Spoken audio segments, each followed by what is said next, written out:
বৈষম্য বিরোধী ছাত্র আন্দোলন ও গণ অভ্যুত্থানে সারা দেশে অন্তত 819 জন নিহত হয়েছে বলে দাবি করেছে হিউম্যান রাইটস সাপোর্ট সোসাইটি নামে একটি মানবাধিকার সংস্থা। এর মধ্যে 630 জনের নাম মিলেছে, বাকি 189 জনের পরিচয় জানার চেষ্টা চলছে।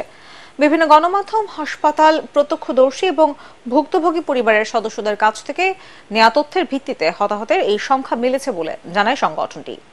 ইমদাদুল্লাহ বাবুর রিপোর্টে বিস্তারিত।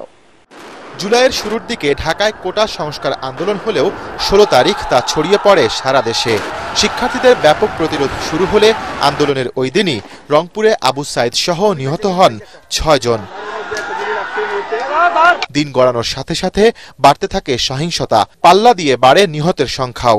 সবচেয়ে বেশি সহিংসতা হয়েছে 17 থেকে 19 জুলাই পর্যন্ত। জাতীয় প্রেস ক্লাবে এক প্রতিবেদন প্রকাশ অনুষ্ঠানে বেসরকারি সংস্থা হিউম্যান রাইটস সাপোর্ট সোসাইটি বলছে, এই আন্দোলনে সারা দেশে 819 জন মারা গেছেন। এর মধ্যে 18 থেকে 30 বছর বয়সী তরুণ ও যুবক সবচেয়ে বেশি 240 জন। শিশু নিহত হয়েছে 83 জন, আর সারা দেশে আহত প্রায় 25,000 মানুষ। প্রত্যক্ষদর্শী, হাসপাতাল ও জাতীয় দৈনিকগুলোর সূত্র থেকে আমরা 819 জনের মৃত্যুর তথ্য পেয়েছি।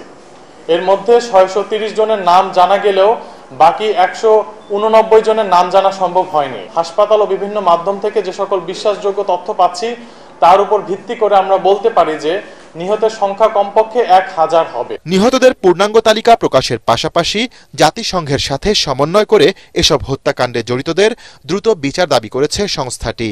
মাত্র 5-7 দিনের মধ্যে 1000 বা ততোধিক মানুষকে হত্যা করায় এটি কল্পনার বাইরে। কিন্তু গণহত্যার যে আলামতগুলো আমরা লক্ষ্য করেছি তার জন্য একটা বিচার হওয়া দরকার। স্বৈরাচারের বিচার করলে হবে না, তাদের যে দোষর গত 15-16 বছর রাজনৈতিকভাবে তাদেরকে যারা সমর্থন করেছেন, যারা এই হত্যাকাণ্ডকে সমর্থন করেছেন, হত্যাকাণ্ড ঘটানোতে সাথে ছিলেন, বিচার হওয়া দরকার। সহিংসতায় নিষিদ্ধ অস্ত্র ব্যবহার হয়েছে জানিয়ে এর উৎস খুঁজে বের করতে আইন শৃঙ্খলা রক্ষাকারী বাহিনীর প্রতি আহ্বান জানিয়েছে human rights support society. Imdadullah বাবু, ATN বাংলা, ঢাকা।